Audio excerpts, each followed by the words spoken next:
Banks do not lend out your deposits. They never have.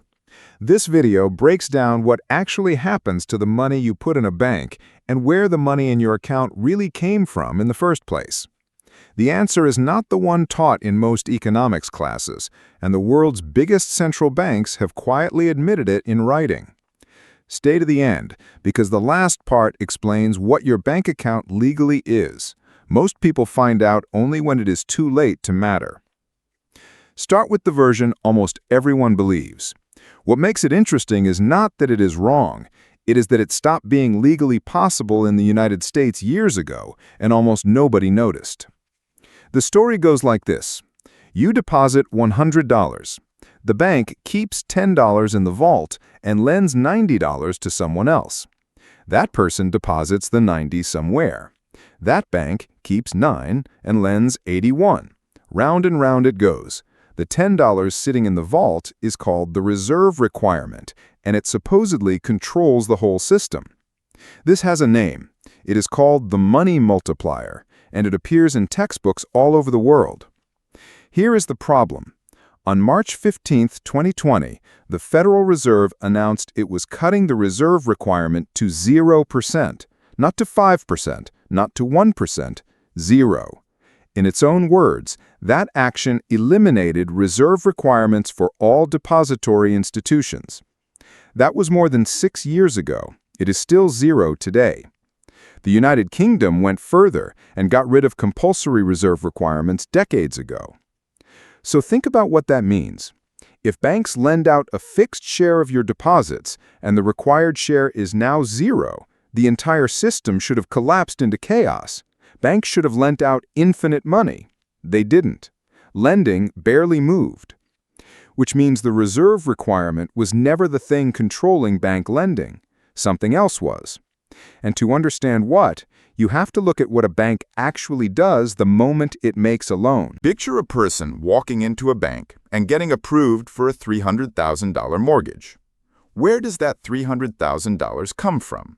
Not which department. Physically, which account does it leave? The answer is that it does not leave any account. It did not exist 5 seconds before the loan was approved. The Bank of England published a paper in 2014 called Money Creation in the Modern Economy. It is not a blog post.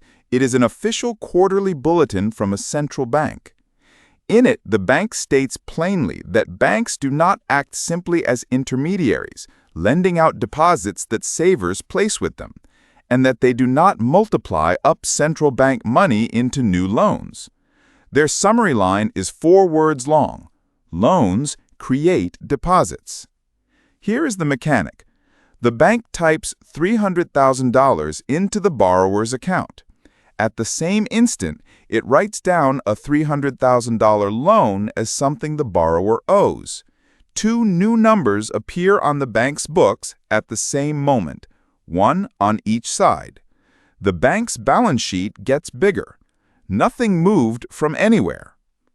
The Bank of England's public explainer puts it even more simply. Most of the money in the economy is created not by printing presses at the central bank, but by banks when they provide loans. The same page notes that banknotes and coins make up only about 3% of the money in the economy. 3%. Everything else is a number in a database that a bank created when someone borrowed. And it works in reverse, too. When the mortgage gets paid off, that money is not moved somewhere. It is deleted. It stops existing. So now the real question sharpens into something uncomfortable. If a bank can create the money it lends by typing it, and it does not need your deposit to do it, and the government requires it to hold exactly 0 reserves against it, why does every bank on earth spend fortunes competing for your deposit? Why the free checking? Why the sign-up bonuses? Why the 4% savings rate? They are not buying something they need to lend. They are buying something else entirely. The answer comes down to one word that almost never gets said out loud in bank advertising: settlement. Money created by a bank is only useful if it can leave that bank, and the moment it leaves, everything changes. Say a bank creates $300,000 for a home buyer. That buyer immediately sends it to the seller, and the seller banks somewhere else. Now the first bank has to actually deliver. It cannot send its own typed-up number to a competitor and expect it to be accepted. It has to settle in central bank reserves, a separate kind of money that only banks can hold and that only the central bank can create. The bank has to get those reserves from somewhere. It has 4 choices. It can borrow them from another bank overnight and pay the going interest rate.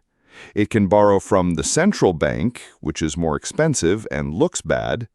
It can sell assets, which is worse, or it can hold deposits, money that customers leave sitting there day after day that mostly does not go anywhere. That 4th option is dramatically cheaper than the other 3. A checking account often pays the customer nothing at all. Borrowing the same amount from another institution costs the full market rate every single night forever. The German central bank, the Bundesbank, described this directly in its analysis of money creation. While banks can create money by originating deposits, they still need funding in the form of reserves. So a deposit is not raw material. It is not the flour the bank bakes with.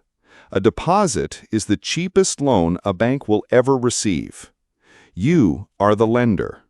You are lending at close to 0% with no contract, no term, and no collateral.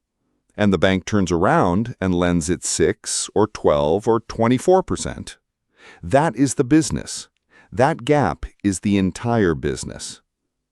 But this raises one more question, and it is the one that actually decides whether the economy grows or stalls. If reserves are not the limit and deposits are not the limit, then what actually stops a bank from creating money forever? There are 3 brakes on the system. None of them are the one from the textbook, and the strongest one is the one nobody has heard of. Brake 1 is demand. A bank cannot force anyone to borrow. When rates are high or people are scared, loan applications dry up and money creation slows down on its own. This is most of why raising interest rates cools an economy. It does not lock the money away, it just makes fewer people ask for it. Brake 2 is default risk. Every loan a bank creates is an asset it is betting on. Create too many bad ones and the losses land directly on the bank's own net worth. Banks do not stop lending because they run out of money. They stop because they run out of borrowers they trust. Brake 3 is capital, and this is the real one. Regulators require a bank to hold a cushion of its own money, shareholder money, not customer money, against the loans it makes. The Bank of England describes this as holding a certain amount of financial resources called capital in case people default on their loans. This is the constraint that actually binds, not the vault, not the deposit base, the bank's own skin in the game. The difference matters enormously. A reserve requirement asks, do you have enough cash on hand today? A capital requirement asks, can you survive being wrong? So the modern banking system is not a chain of people passing the same dollar along. It is a network of institutions that create money by typing it and are limited only by how much of their own wealth they are required to risk and how many people are willing to borrow. That is a far more powerful system than the textbook version. It is also a far more fragile one. And there is exactly one place where that fragility shows up: your account. Here is the part that changes how the balance on your phone screen looks. That number is not a receipt for money the bank is holding for you. Legally, when you deposit money, you no longer own it. The bank owns it. What you own is a promise, an IOU from the bank, saying it will give you that amount back when you ask. You are not a customer holding property. You are an unsecured creditor of a private company. This is why deposit insurance exists at all. In the United States, the FDIC guarantees deposits up to $250,000 per depositor, per insured bank, per ownership category. That guarantee is not decoration. It exists because without it, the promise is only as good as the company making it. and every so often, the company is not good for it. Silicon Valley Bank had over $200 billion in assets in early 2023.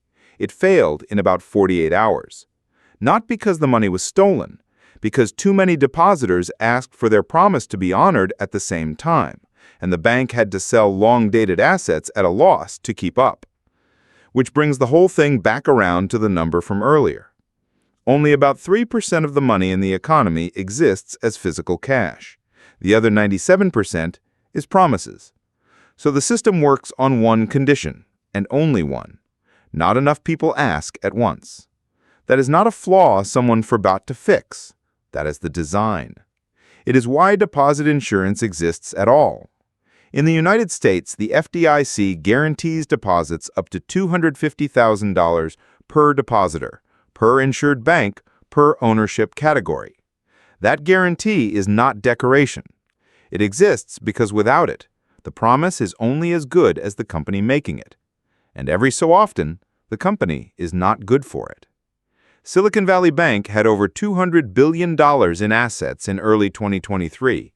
It failed in about 48 hours. Not because the money was stolen, because too many depositors asked for their promise to be honored at the same time, and the bank had to sell long-dated assets at a loss to keep up. Which brings the whole thing back around to the number from earlier. Only about 3% of the money in the economy exists as physical cash. The other 97% is promises. So the system works on one condition, and only one. Not enough people ask at once. That is not a flaw someone forgot to fix. That is the design. It is why deposit insurance exists, why capital rules exist, why central banks stand behind the whole structure at 3 in the morning when something breaks. Go back to the original question. Why do banks need your money if they can just print it? Because those are two different kinds of money, and only one of them can leave the building. A bank can create deposits by typing. It cannot create the reserves it needs to settle when those deposits walk out the door. Your checking account is the cheapest possible source of that settlement power. Money that sits still, costs almost nothing, and quietly funds the difference between what the bank pays you and what it charges everyone else. You were never a depositor storing value in a vault. You were always the cheapest lender in the building.